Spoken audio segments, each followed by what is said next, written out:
జగన్ పాలన, జర్నలిస్టుల స్పందన. ఓకే, స్పెసిఫిక్గా జగనే ఎందుకు అనాలి అంటే మనం ఈ జగన్ అనే వారు ఆంధ్రప్రదేశ్ ముఖ్యమంత్రి. This is the government of Andhra Pradesh elected by the crores of people. కాబట్టి ఆ స్థానంలో ఎవరుంటే వారిని మనం గౌరవించుకోవాలి, ఎందుకంటే ఇది ప్రజా తీర్పు కాబట్టి. కానీ జరుగుతుందేంటి, ఈ జగన్మోహన్ రెడ్డి గారు ఒక మంచి వెర్డిక్ట్తో, అంటే ప్రజలు ఇచ్చిన తీర్పుతో అధికారంలోకి వస్తే ఆయనకు అడుగు అడుగున ఆటంకాలు కల్పించారు. సరే, దీనికి సంబంధించి జర్నలిస్టుల పాత్ర ఏమిటి, జర్నలిస్ట్ సంబంధం ఏమిటని చెప్పి అనుకోవచ్చు మనం. ఎందుకంటే జర్నలిస్టులు కూడా ప్రత్యక్షంగా ఈ ప్రభుత్వంలోని పెద్దలను, అలాగే ప్రత్యక్షంగా ప్రజలను కూడా చూసే వ్యక్తులు వాళ్ళు. వారికి ఫస్ట్ హ్యాండ్ ఇన్ఫర్మేషన్ ఉంటుంది. కాబట్టి అటువంటి సమాచారం ఈ జగన్ పాలనకు సంబంధించి వారి దగ్గర ఉంది. కాబట్టి వారేమి చెబుతారో మనం వినాలి, వినటానికే మనం ఈ కార్యక్రమం ఏర్పాటు చేశాం. ఇక్కడ జగన్మోహన్ రెడ్డి గారికి సంబంధించి నేను కూడా గత 5 సంవత్సరాలుగా చాలా సూక్ష్మ దృష్టితో పరిశీలిస్తున్నప్పుడు నాకు కూడా కొన్ని ఆశ్చర్యకరమైన విషయాలు తెలిసాయి. అదేమిటంటే ఈ ప్రభుత్వం అనేది గత 5 సంవత్సరాలుగా, దీంట్లో ఒక 2 ఏళ్ల పాటు కోవిడ్కి నష్టపోయాం. ఆ తర్వాత ఈ ప్రభుత్వం కాస్త కోలుకొని పరిపాలన వైపు దృష్టి సారించిన వెంటనే జరిగిన పరిణామం ఏమిటంటే ఆయన మీద ముప్పేట దాడి జరిగిందండి. ఆయన ప్రభుత్వం మీద, ఆయన ప్రభుత్వం అంటే ఈ రాష్ట్ర ప్రభుత్వం మీద, elected by the Andhra Pradesh people, ఈ ప్రజలు ఎన్నుకున్న ప్రభుత్వం మీద ముప్పేట దాడి జరిగింది. ఫస్ట్ దాడి ఎక్కడి నుంచి అంటే ఫేక్ మీడియా, అబద్ధాలు, అర్ధసత్యాలు. నిరంతరం ఈ ప్రభుత్వం మీద అర్ధసత్యాలు, అబద్ధాలు, అభూత కల్పనలు, కట్టుకథలతో ప్రజల మెదడును కలుషితం చేయటం, అలాగే ఈ ప్రభుత్వంలోని పెద్దలను వారిని నైతికంగా దెబ్బతీయటం అనే ఉద్దేశంతో ఒక వర్గం మీడియా ఇటువంటి దండయాత్ర చేసింది. ఇక రెండో విషయానికి వచ్చేటప్పటికి న్యాయస్థానాల ద్వారా జరిగిన దండయాత్ర. ఇది న్యాయస్థానాల దండయాత్ర కాదు, న్యాయస్థానాల ద్వారా జరిగిన దండయాత్ర. ఏం జరిగిందంటే, బహుశా ఈ ప్రపంచంలో ఏ ప్రజాస్వామ్య ప్రభుత్వం పైన కూడా వేయనన్ని కేసులు జగన్మోహన్ రెడ్డి గారి ప్రభుత్వం మీద వేశారు. ఎన్నండి? వేల సంఖ్యలో వేశారు. అడుగు తీసి అడుగు వేస్తే కేసు, ఒక జీవో జారీ చేస్తే కేసు, ఒక నిర్ణయం తీసుకుంటే కేసు, పేదలకు ఎక్కడన్నా పట్టాలు ఇవ్వాలంటే కేసు. ఇటువంటి వందలాది కేసులు కాదండి, వేలాది కేసులు వేయటం ద్వారా ఒక దాడి చేశారు.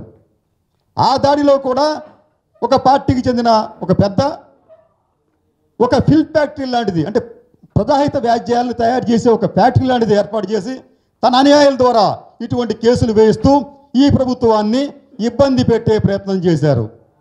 సరే, దీని నుంచి ఆయన కోలుకుంటున్న సమయంలో ప్రత్యక్షంగా కొన్ని రాజకీయ పార్టీలు ఈ ప్రభుత్వానికి సంబంధించి ఈ ప్రభుత్వాన్ని అస్థిరత్వం పాల్చేయడానికి, ఈ ప్రభుత్వానికి నిరంతరం ఆటంకాలు కలిగించడానికి వారు చేయని ప్రయత్నం అంటూ లేదు. అంటే ఈ ముప్పేట దాడి, ఒకవైపు మీడియా, ఒకవైపు కోర్టుల ద్వారా, మరోవైపు పొలిటికల్గా, ఈ ముప్పేట దాడిని ఈ ప్రభుత్వం తట్టుకుంటూ గత 3 ఏళ్లుగా అనేక అద్భుతమైన పథకాలను తీసుకొచ్చింది, అద్భుతమైన ప్రగతిని సాధించింది. ఇదే విషయాన్ని చెప్పడానికి మేమేం చేసామంటే, అసలు ఆంధ్రప్రదేశ్లో ఏం జరుగుతుందని చెప్పి ఒక అధ్యయనం చేసినప్పుడు మాకు చాలా ఆశ్చర్యకరమైన విషయాలు తెలిసినాయి. అదేమిటంటే, ఈ 3 ఏళ్లలో ఆంధ్రప్రదేశ్ సామాజిక ఆర్థిక రంగాల్లో అసలు భారతదేశానికే ఒక ఆదర్శప్రాయంగా మారింది. అభివృద్ధి కావచ్చు, అదే విస్తారంగా సంక్షేమ పథకాలు ఇవ్వచ్చు.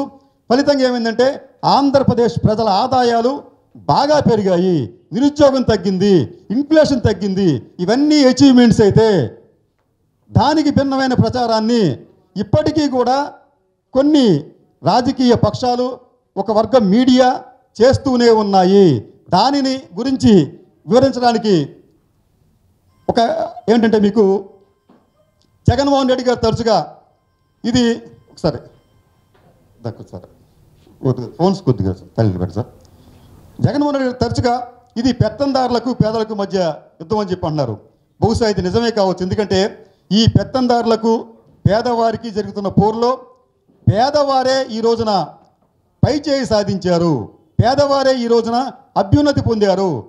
భారతదేశంలో ఎక్కడా లేని విధంగా ఆంధ్రప్రదేశ్లో ఈ పేద వర్గానికి చెందిన కోట్లాది మంది ప్రజలు అంటే నిరుపేదలు దిగువ మధ్య తరగతికి చేరుకున్నారు. ఇది ఆంధ్రప్రదేశ్ సాధించిన ఒక గొప్ప ఘనకార్యం.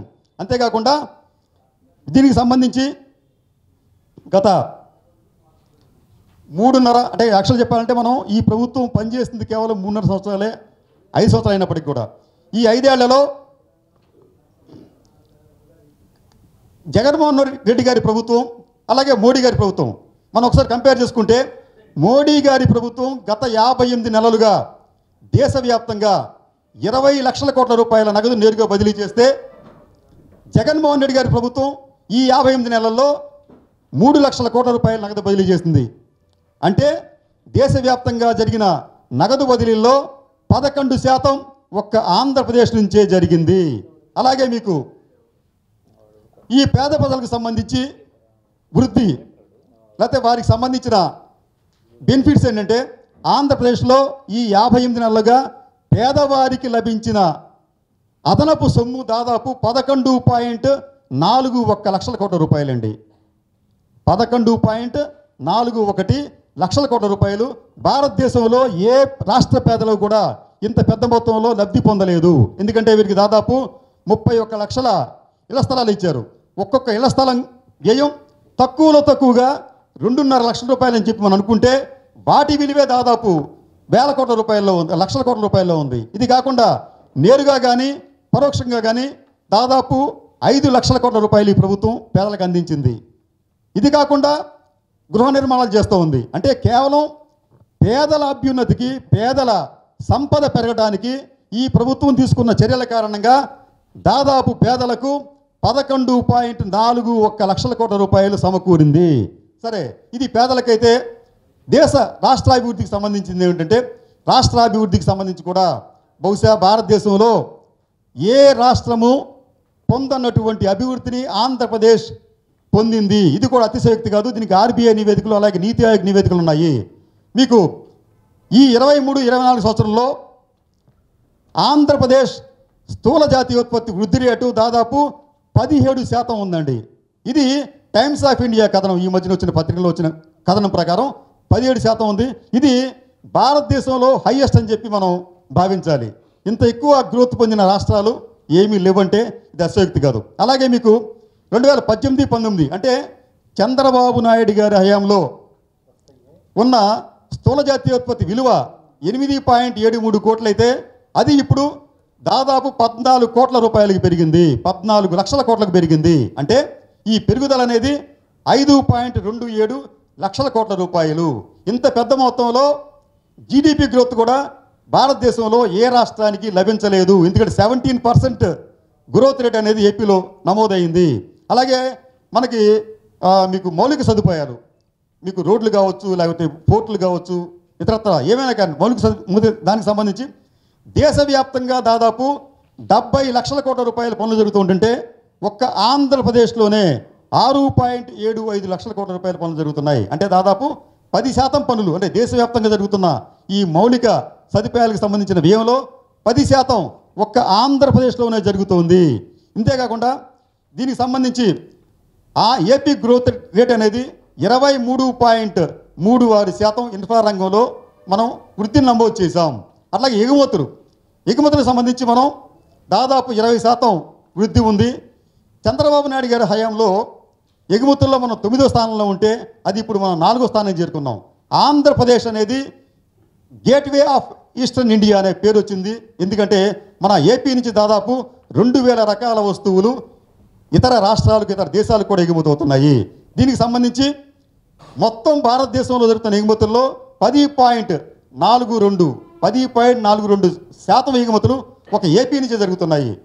మరొక విషయం, చాలామంది ఏమన్నారంటే ఆంధ్రప్రదేశ్లో మీకు ఉపాధి లేదు, నిరుద్యోగం అని చెప్పన్నారు. అది బోగస్ అండి. ఎందుకంటే తాజాగా మీకు పిఎఫ్ కేసులకు సంబంధించి దాదాపు 14 లక్షల పిఎఫ్లు మీకు అదనంగా యాడ్ అయ్యాయి ఖాతాల్లో మీకు. అది అంటే మీకు ఉపాధి లేకపోతే పిఎఫ్ ఎట్లా వస్తుంది? రాదు కదా. దాదాపు 14 లక్షల ఒక పిఎఫ్ ఖాతాలే మనకి యాడ్ అయితే పిఎఫ్ లేని ఖాతాలు లేకపోతే ఉద్యోగాలు అసంఖ్యాకంగా ఉన్నాయి. ఇవన్నీ చూస్తూ ఉంటే ఆంధ్రప్రదేశ్ సంబంధించి ఈ నిరుద్యోగం అనేది ప్రస్తుతానికి 4.1% తగ్గింది. అంటే ఇక్కడ ప్రతి 100 మందిలో 4.1% మందికే ఉపాధి లేదు. కానీ ఇది కూడా దేశంలో అత్యంత లోయెస్ట్ రేట్గా దీన్ని మనం భావించాలి. అలాగే ఈ ప్రభుత్వం సామాజిక రంగానికి 55.71% బడ్జెట్ కేటాయింపులు చేసింది. ఏ రాష్ట్ర ప్రభుత్వం అయినా కానీ సామాజిక రంగానికి ఇంత పెద్ద మొత్తంలో బడ్జెట్ను కేటాయించలేదు. ఫైనల్గా మనకి విద్యారంగం అండి. భారతదేశంలో అత్యంత విస్తృతంగా డిజిటల్ విద్యను అందిస్తున్న ఏకైక రాష్ట్రం ఆంధ్రప్రదేశ్. ఇప్పటికే ఆంధ్రప్రదేశ్ దాదాపు 8 లక్షల మందికి అంటే స్టూడెంట్స్కి 15,000 రూపాయల విలువైన ట్యాబులు, 15,000 రూపాయల విలువైన బైజూస్ కంటెంట్ని ఉచితంగా అందజేస్తుంది. భారతదేశంలో మరి ఏ రాష్ట్రం కూడా ఇటువంటి సాహసం చేయలేదు, ఇటువంటి సదుపాయం విద్యార్థులకు కలిగించలేదు. అంటే ఇలా ఏ రకంగా రంగం చూసుకున్నప్పటికీ కూడా ఏపీ అనేది అద్భుతంగా ముందుకు వెళుతూ ఉంటుంటే ఇక్కడ ఏపీలో గ్రోత్ లేదని చెప్పే ప్రయత్నం చేస్తున్నారు. అటువంటి ప్రయత్నాలు మానుకుంటే మంచిది. ఎందుకంటే మీకు నివేదికలు ఉన్నాయి, మీకు నీతి ఆయోగ్, ఆర్బీఐ ఇట్లాగా అనేక సంస్థల నివేదికలు ఉన్నాయి. కాబట్టి ఇప్పటికైనా కానీ ఈ ప్రతిపక్షాలు, ఒక వర్గం మీడియా తప్పుడు ప్రచారం చేయడం మానేస్తే అది రాష్ట్రానికి, ఆంధ్రప్రదేశ్ కూడా మంచిదని చెప్పి తెలియజేస్తూ